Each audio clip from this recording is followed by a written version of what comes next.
Assalamualaikum warahmatullahi wabarakatuh. Kami dari kelompok 12 akan mempresentasikan tentang penerapan risiko pada perbankan, yaitu ada risiko hukum dan risiko operasional.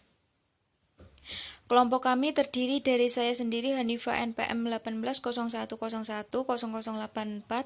Yang kedua ada Rida Dwi Valentina NPM 1801010093. Yang ketiga ada Edward Arbi 1801010105. Yang terakhir ada Vivi Puspandini NPM 180101000112. Manajemen risiko hukum. Risiko hukum adalah risiko yang timbul akibat hukum dan atau kelemahan aspek yuridis. Risiko ini timbul antara lain karena ketiadaan peraturan perundang-undangan yang mendasari atau kelemahan perikatan, seperti tidak dipenuhinya syarat sahnya perjanjian atau agunan yang tidak memadai. Nah, kegagalan manajemen risiko hukum dapat menimbulkan penarikan besar-besaran dana pihak ketiga, menimbulkan masalah likuiditas, ditutupnya bank oleh otoritas, bahkan terjadinya kebangkrutan.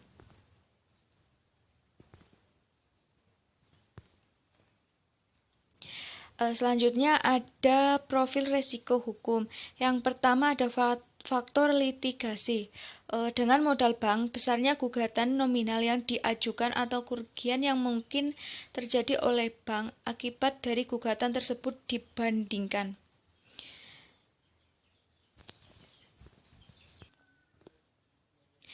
Litigasi dapat terjadi karena adanya gugatan atau tuntutan dari pihak ketiga kepada bank dengan gugatan tuntutan yang diajukan kepada pihak ketiga, baik melalui pengadilan maupun di luar pengadilan.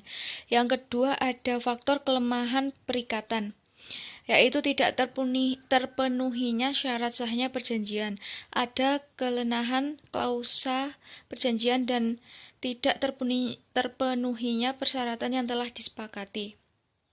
Nah, ini kelemahan perikatan yang dilakukan bank merupakan sumber terjadinya permasalahan atau sengketa di kemudian hari yang dapat menimbulkan potensi risiko hukum bagi bank. Yang ketiga ada faktor ketiadaan perundangan, yaitu jumlah nilai nominal dari total produk bank yang belum diatur oleh peraturan perundang-undangan secara jelas, dan produk tersebut cenderung memiliki kompleksitas yang tinggi dibanding modal yang dimiliki bank. Nah, ketiadaan atau perubahan peraturan perundang-undangan ini, terutama atas produk yang dimiliki bank atau transaksi yang dilakukan bank, akan mengakibatkan produk tersebut menjadi sengketa di kemudian hari, sehingga berpotensi menimbulkan risiko hukum. Selanjutnya ada penerapan manajemen risiko hukum. Yang pertama ada pengawasan aktif direksi Dewan Komisaris dan DBS yang melaksanakan penerapan manajemen risiko hukum melalui pengawasan aktif direksi Dewan Komisaris DBS. Yang pertama, kewenangan dan tanggung jawab Dewan Komisaris Direksi dan DBS. A. Direksi harus menetapkan mekanisme komunikasi yang efektif, termasuk dalam melibatkan karyawan bank syariah atas permasalahan hukum yang dihadapi dengan bagian hukum satuan kerja terkait agar risiko hukum dapat segera dicegah dan dikendalikan. Yang B yaitu direksi dan dewan komisaris wajib menerapkan legal governance, yaitu suatu tata kelola untuk membentuk, mengeksekusi, dan menginterpretasikan ketentuan peraturan perundang-undangan dan ketentuan internal termasuk standar perjanjian yang digunakan. Yang kedua ada sumber daya insani, yaitu bank syariah harus menerapkan sanksi secara konsisten kepada pejabat dan pegawai yang terbukti melakukan penyimpangan dan pelanggaran terhadap ketentuan eksternal dan internal serta kode etik internal bank syariah. Yang ketiga ada organisasi manajemen risiko hukum, yaitu bank syariah harus memiliki suatu kerja atau fungsi yang berperan sebagai legal watch yang menyediakan analisis atau advice hukum kepada seluruh pegawai pada setiap jenjang organisasi. Yang B, bank syariah harus memiliki satuan kerja atau fungsi independen yang menilai dan memantau secara kontinu implementasi manajemen risiko untuk risiko hukum. Selanjutnya ada kebijakan, prosedur, dan penetapan limit. Yaitu ada 3. Yang pertama ada strategi manajemen risiko. Strategi ini untuk risiko hukum merupakan bagian integral yang tidak dapat dipisahkan dari strategi manajemen risiko bank syariah secara keseluruhan. Yang kedua ada tingkat risiko yang akan diambil dan toleransi risiko, yaitu penetapan tingkat risiko yang akan diambil dan toleransi risiko untuk risiko hukum ditetapkan dan dilaksanakan oleh Direksi Bank Syariah. Yang ketiga ada kebijakan, prosedur, dan penetapan limit, yaitu Bank Syariah harus memiliki dan melaksanakan prosedur analisis aspek hukum terhadap produk dan aktivitas baru. Bank Syariah harus melakukan evaluasi dan pembaruan kebijakan dan prosedur pengendalian risiko hukum secara berkala, sesuai dengan perkembangan eksternal dan internal bank, seperti perubahan ketentuan dan perundang-undangan yang berkala. Selanjutnya akan dijelaskan oleh Rida. Baik, saya Rida Dwi Valentina, NPM 1801010093. Di sini saya akan melanjutkan materi selanjutnya, masih di resiko hukum, yaitu ada proses identifikasi, pengukuran, pemantauan, dan pengendalian resiko, serta sistem informasi manajemen resiko hukum. Di bank syariah ini perlu menambahkan beberapa hal dalam tiap proses bagi berikut. Yang pertama ada identifikasi resiko hukum. Bank wajib melakukan identifikasi seluruh resiko hukum secara berkala. Karena bank wajib memiliki metode atau sistem untuk melakukan identifikasi resiko hukum pada seluruh produk dan aktivitas bisnis bank.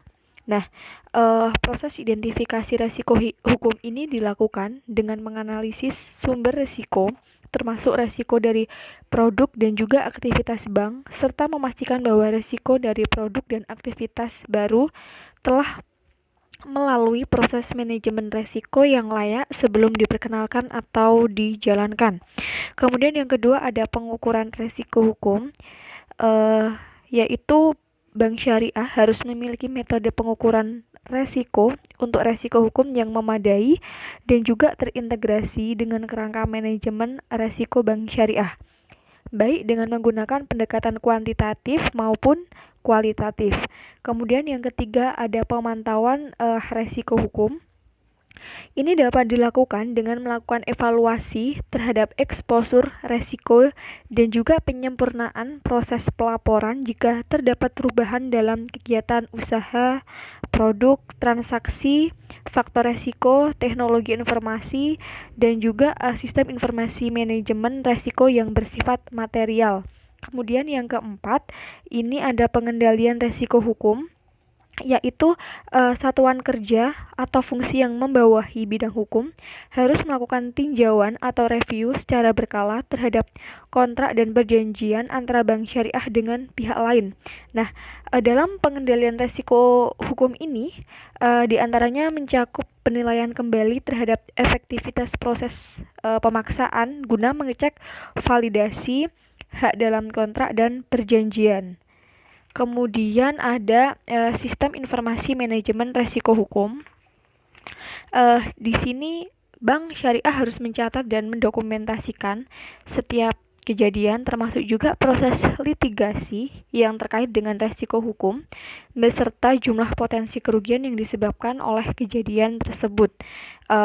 Terkait dengan resiko ini, pencatatan dan dokumentasi itu disusun dalam suatu data statistik yang dapat digunakan untuk memproyeksikan potensi kerugian aktivitas bisnis bank syariah pada periode tertentu. Kemudian yang selanjutnya ini ada sistem pengendalian intern, yaitu penilaian proses penerapan manajemen resiko hukum yang efektif harus dilengkapi dengan sistem pengendalian intern yang handal. Penerapan sistem pengendalian intern secara efektif ini dapat membantu mengurus bank menjaga aset bank, menjamin ketersediaannya pelaporan keuangan dan material yang dapat dipercaya, meningkatkan kepatuhan bank, ketentuan dan peraturan perundang-undangan yang berlaku, serta mengurangi resiko terjadinya kerugian, penyimpangan dan juga pelanggaran aspek kehati-hatian. Kemudian yang selanjutnya ini ada penilaian resiko inheren untuk resiko hukum. Nah, sebelumnya apa sih resiko inheren itu? Yaitu adalah resiko yang melekat pada kegiatan bisnis, baik bank yang dapat dikuantifikasikan maupun yang tidak, yang berpotensi mempengaruhi posisi keuangan bank syariah.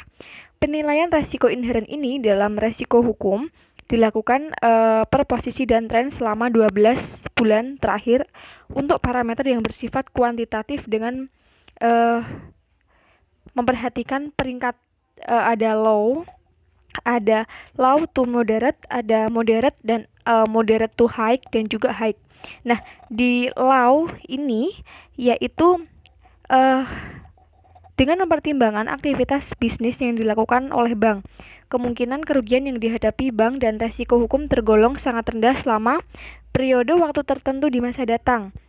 Contohnya adalah seluruh aktivitas dan produk bank yang telah sesuai dengan peraturan perundang-undangan yang berlaku. Kemudian ada perjanjian yang dibuat oleh bank dengan sangat memadai. Kemudian yang kedua ada low to moderate, yaitu dengan mempertimbangkan aktivitas bisnis yang dilakukan oleh bank, kemungkinan kerugian yang dihadapi bank dari resiko hukum tergolong sangat rendah selama periode waktu tertentu di masa datang. Nah, contoh karakteristiknya ini adalah perjanjian yang dibuat oleh bank telah memadai. Kemudian ada terdapat aktivitas dan juga produk bank yang belum diatur dalam perundang-undangan yang berlaku dengan jumlah yang tidak signifikan. Kemudian yang moderat itu dengan mempertimbangkan aktivitas bisnis yang dilakukan oleh bank, kemungkinan kerugian yang dihadapi dari resiko hukum ini tergolong cukup tinggi selama periode waktu tertentu di masa yang akan datang. Contohnya adalah proses litigasi yang terjadi pada bank, namun frekuensi atau dampak finansial gugatannya ini cukup signifikan tetapi kurang mengganggu kondisi keuangan bank meskipun memiliki kemungkinan munculnya resiko reputasi bank. Kemudian ada perjanjian yang dibuat oleh bank cukup memadai. Kemudian kalau moderate to high itu contohnya terdapat proses litigasi yang terjadi pada bank dan frekuensi atau dampak finansial gugatannya yang signifikan, sehingga apabila bank mengalami kekalahan, ganti rugi atas gugatan tersebut dapat mengganggu kondisi keuangan bank serta berdampak besar terhadap reputasi bank. Kemudian yang high itu contoh karakteristiknya adalah sama, terdapat proses litigasi terhadap bank oleh nasabah atau debitur bank dalam frekuensi atau dampak finansial yang sangat signifikan, sehingga apabila bank dikalahkan dalam putusan pengadilan, kondisi tersebut ini dapat mempengaruhi kondisi usaha bank secara signifikan. Kemudian yang selanjutnya ini ada kualitas penerapan manajemen resiko hukum. Nah, kualitas penerapan manajemen resiko hukum ini dapat dilihat dari 4 hal. Yang pertama, itu ada tata kelola resiko. Ini mencakup evaluasi terhadap yang pertama, ini ada perumusan tingkat resiko yang akan diambil dan juga toleransi resiko. Ada juga kecukupan pengawasan aktif oleh Dewan Komisaris dan Direksi, termasuk pelaksanaan kewenangan dan tanggung jawab dengan komisari, direksi dan juga Dewan Perwakilan Syariah. Kemudian yang kedua ada kerangka manajemen resiko. Ini mencakup evaluasi terhadap strategi manajemen resiko yang searah dengan tingkat resiko yang akan diambil dan juga toleransi resiko. Kemudian ada kecukupan perangkat organisasi dalam mendukung terlaksananya manajemen resiko secara efektif, termasuk kejelasan wewenang dan juga tanggung jawab, serta kecukupan kebijakan, prosedur dan juga penetapan limit. Yang ketiga ada proses manajemen resiko, sistem informasi dan juga sumber daya manusia. Ini mencakup evaluasi terhadap proses identifikasi, pengukuran, pemantauan, pengendalian resiko, kecukupan sistem informasi, manajemen resiko, dan juga kecukupan kuantitas dan kualitas sumber daya manusia dalam mendukung efektivitas proses manajemen resiko. Kemudian yang keempat atau yang terakhir ini ada sistem pengendalian resiko. Ini mencakup kecukupan sistem pengendalian intern dan juga kecukupan kaji ulang oleh pihak independen dalam bank, baik oleh Satuan Kerja Manajemen Resiko maupun Satuan Kerja Audit Intern.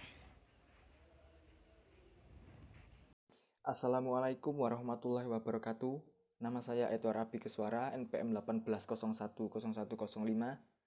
Saya akan melanjutkan presentasi selanjutnya, yaitu tentang materi manajemen risiko operasional.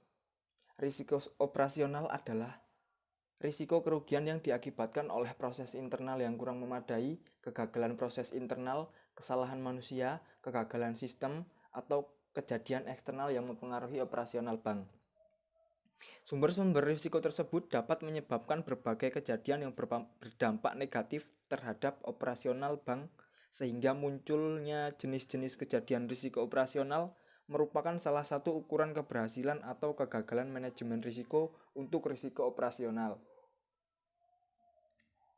Selanjutnya, profil risiko operasional adalah gambaran keseluruhan risiko yang melekat pada operasional bank syariah baik BUS maupun UUS. Risiko inheren merupakan risiko yang melekat pada kegiatan bisnis bank syariah baik yang dapat dikuantifikasikan maupun yang tidak, yang berpotensi untuk mempengaruhi posisi keuangan bank.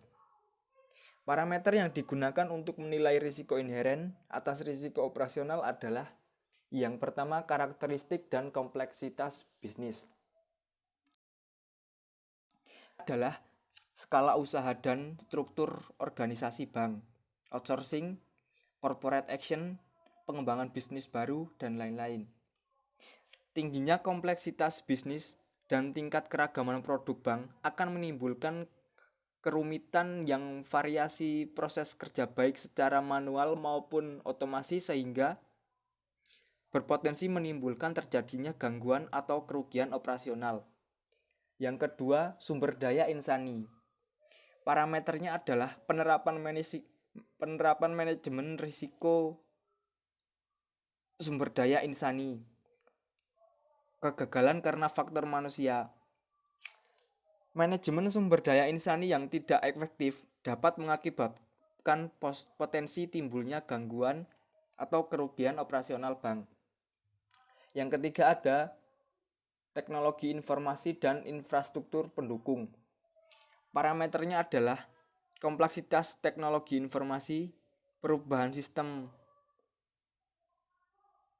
TI, kerentaan sistem TI terhadap ancaman dan serangan TI, maturity sistem TI, kegagalan sistem TI, dan lain-lain. Teknologi informasi yang sudah memadai atau pengelolaan yang tidak efektif dan efisien dapat menyebabkan timbulnya kerugian pada bank.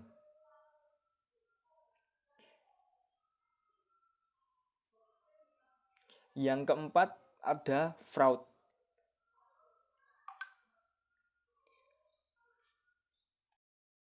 Parameter fraud yaitu internal fraud atau external fraud.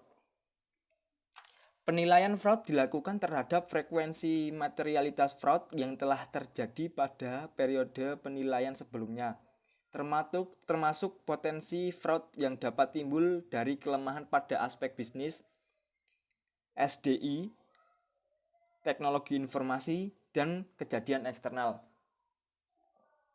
Dan yang terakhir ada kejadian eksternal. Indikatornya adalah frekuensi dan materialitas kejadian eksternal yang berdampak pada kegiatan operasional bank. Contoh dari kejadian eksternal tersebut adalah terorisme, kriminalitas, pandemik, bencana alam, lokasi dan kondisi geografis bank. Selanjutnya ada kategori risiko operasional. Kategori risiko operasional terbagi atas 4. Yang pertama, risiko proses internal akibat kegagalan proses atau prosedur. Contoh kejadian ini adalah kelalaian pemasaran, pengendalian tidak memadai, kesalahan pemasaran produk, pencucian uang, kesalahan transaksi, dokumen yang tidak memadai, dan lain-lain. Yang kedua ada risiko manusia. Contoh kejadian risikonya adalah yang pertama terlalu bergantung pada karyawan tertentu, yang kedua fraud internal, yang ketiga pelatihan karyawan yang tidak berkualitas, sengketa pekerja, dan lain-lain. Yang ketiga ada risiko sistem akibat penggunaan teknologi. Contoh kejadian risiko ini adalah kesalahan input data, kesalahan pemrograman, problem keamanan sistem dan teknologi, dan lain-lain. Dan yang terakhir ada risiko eksternal. Contoh kejadian risikonya adalah bencana alam seperti tsunami, gempa bumi, banjir, dan lain-lain. Kemudian kebakaran, terorisme, listrik PLN mati, dan lain-lain. Yang terakhir ada sumber risiko operasional bank syariah, yang terbagi menjadi beberapa, yaitu seperti gambar yang ada pada slide berikut. Yang pertama ada SDM. SDM yang mungkin kurang berkompeten di bidangnya. Kemudian ada proses internal pada bank itu sendiri. Kemudian sumber masalah dari luar atau eksternal. Kemudian sistem yang buruk pada bank. Kemudian ada infrastruktur yang kurang memadai. Yang semuanya ini bisa saling berkesinambungan untuk menciptakan risiko operasional pada bank syariah. Baik, Assalamualaikum warahmatullahi wabarakatuh. Saya akan melanjutkan presentasi. Saya Vivi Puspandini, NPM 1801010112. Nah, frekuensi versus dampak. Di sini ada 4 jenis utama kejadian dalam frekuensi versus dampak. Nah, yang pertama ada low frequency atau low impact. Nah, bank mengabaikan suatu kejadian karena biaya untuk mengelola dan memonitor kejadian tersebut lebih tinggi dari kerugian yang akan ditimbulkan. Yang kedua, ada low frequency atau high impact. Kejadian yang paling menantang untuk bank karena paling sulit untuk dipahami dan diprediksi. Selain itu, kejadian ini dapat menimbulkan dampak kerugian yang besar, bahkan dapat menyebabkan kebangkrutan bagi bank. Contohnya, untuk mengantisipasi kejadian fraud karyawan dalam penyaluran pembiayaan syariah, sebuah bank akan menambahkan faktor premi risiko dalam tingkat margin yang ditawarkan oleh nasabah. Kemudian ada poin ketiga, high frequency atau low impact. Kejadian ini dikelola untuk meningkatkan efisiensi bisnis. Banyak produk finansial, terutama pada perbankan retail, akan memasukkan faktor risiko ini dalam struktur harga. Yang keempat ada high frequency atau high impact. Nah, kejadian ini tidak relevan untuk dikelola karena apabila jenis kejadian ini terjadi, maka bank akan segera bangkrut. Selain itu, kerugian ini tidak boleh terjadi terus-menerus dan supervisor harus mengambil tindakan untuk menyelesaikan praktik bisnis bank yang buruk. Kemudian ada expected loss versus unexpected loss. Nah, sesuai dengan regulasi bank syariah harus diperhitungkan model risiko operasional pada saat menghitung model risiko operasional. Bank harus melakukan perhitungan kerugian yang diperkirakan dan kerugian tidak diperkirakan. Dalam praktiknya, kerugian yang diperkirakan biasanya sudah dimasukkan dalam struktur penentuan harga dan produk. Oleh karena itu, hal ini sering dikenal sebagai biaya dalam melakukan bisnis.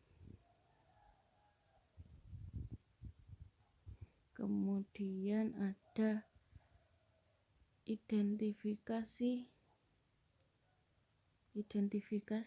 pengukuran risiko operasional. Yang pertama ada risk and control self-assessment. Nah, itu tuh apa? Manajemen risiko operasional untuk mengidentifikasi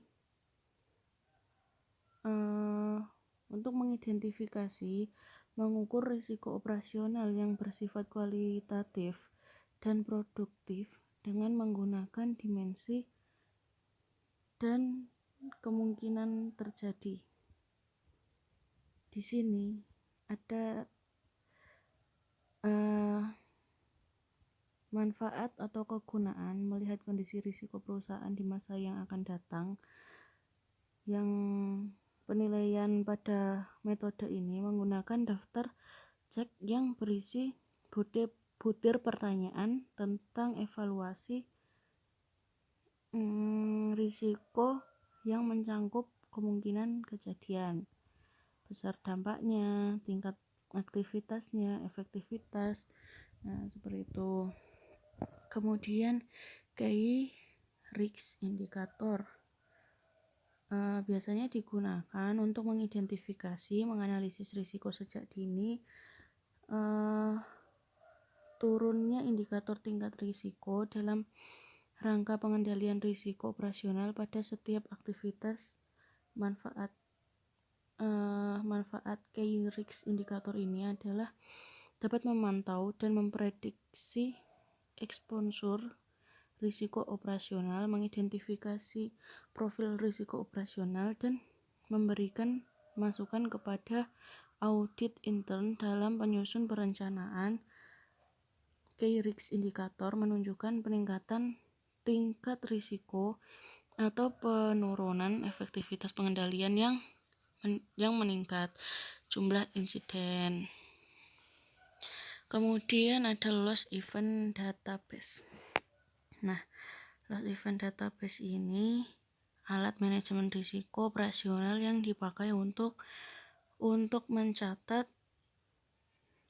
mencatat kejadian yang telah terjadi dalam operasional perusahaan.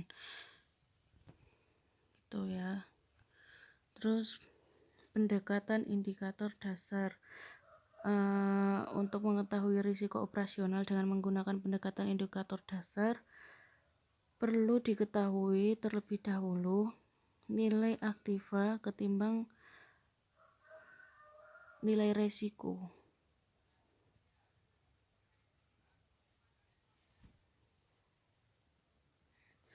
Yang ini di sini ada dua jenis. Yang pertama ada pendekatan dasar dan pendekatan yang lebih kompleks. Nah, pendekatan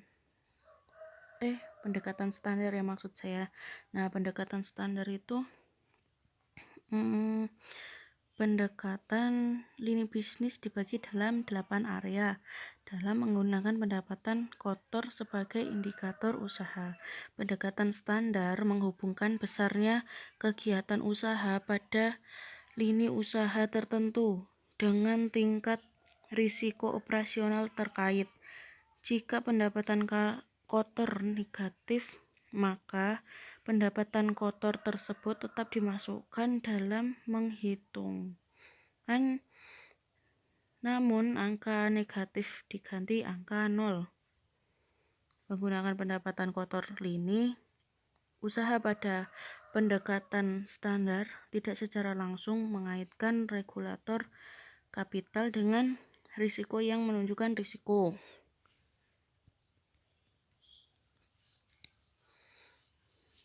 Ya, seperti itu. Kemudian pendekatan yang lebih kompleks atau Advanced Measurement Approach. Nah, atau biasa disebut AMA. Memperbolehkan penggunaan semua metode untuk menanggapi risiko operasional sepanjang memenuhi kriteria kualitatif, kuantitatif yang disetujui pengawas.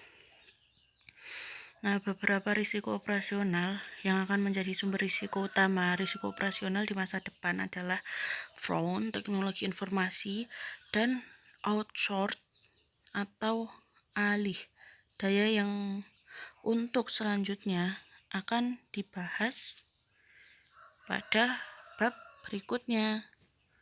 Terima kasih, sekian presentasi dari kelompok kami. Apabila ada salah kata dan kurang lebihnya dalam presentasi mohon dimaafkan. Wabillahi taufik wal hidayah. Wassalamualaikum warahmatullahi wabarakatuh.